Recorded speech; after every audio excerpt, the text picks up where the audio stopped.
But napping isn't just for kids, as we saw in our very first video today. For anyone who is sleep deprived or just looking to relax, naps can go a long way, but there are some things to keep in mind. Queensway-Carleton Hospital senior sleep technologist Andrew Holmes joins us with Nap 101. First thing I want to ask her, what are the benefits of napping? Who doesn't love a good nap, right?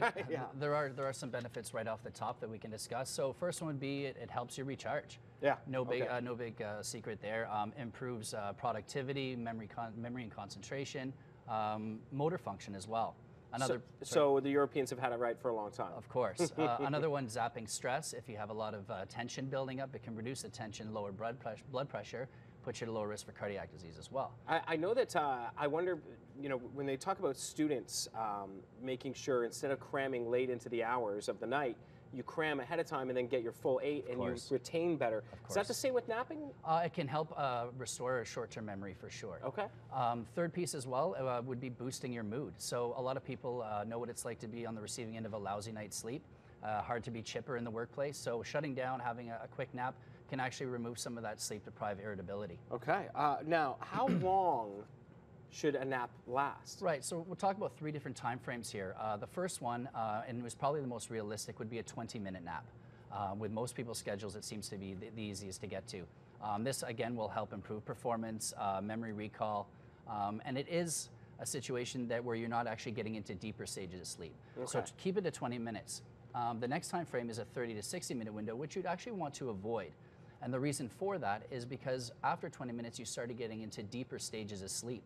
And you can actually wake up feeling worse than you did when you went to I've been lie there down. A lot of times. It's called sleep inertia, or a sleep hangover, if you will. It's a state, and it's kind of characterized by grogginess. Right. So avoid that 30 to 60-minute window.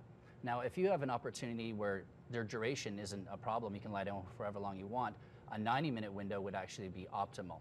Okay. 90 minutes is how long it takes to go through a full sleep cycle.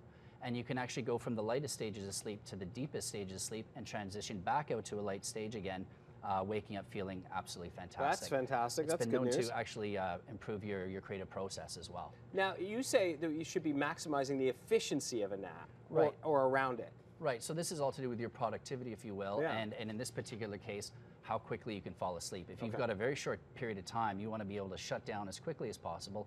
So a couple of quick things there. A cool, dark room, obviously, if you have access to it. Should you get into a bed if you can? Of course. Yeah, if you have the opportunity to do that. If you're in the workplace, potentially you can't control your overhead lighting, maybe a nightshade. Switch your phone off, your device off, not just put it to a vibrate, put it to do not disturb, shut it down altogether. Yeah. You don't need an email alert or something like that. And then maybe the most interesting question out of all, when should you not nap? So the ideal time frame for most people would be between 1 to 3 in the afternoon. So anything after 3 o'clock in the afternoon, you'd want to avoid. Okay. You don't want it to impact your sleep at night. People that have a hard time falling asleep at night, let's say it takes them a good hour and a half to fall asleep, you want to remove napping altogether. There's no substitute for a good night's sleep. So yeah, if you're costing a good night's sleep, of course, then make sure that you're not napping. 7 to 9 hours is going to go a lot further than only getting 6 and grabbing an hour in the afternoon. Right, exactly. Well, we're very interested in this one here on this show. There's no question about that. Andrew Holmes, thank you very much. Thanks a lot.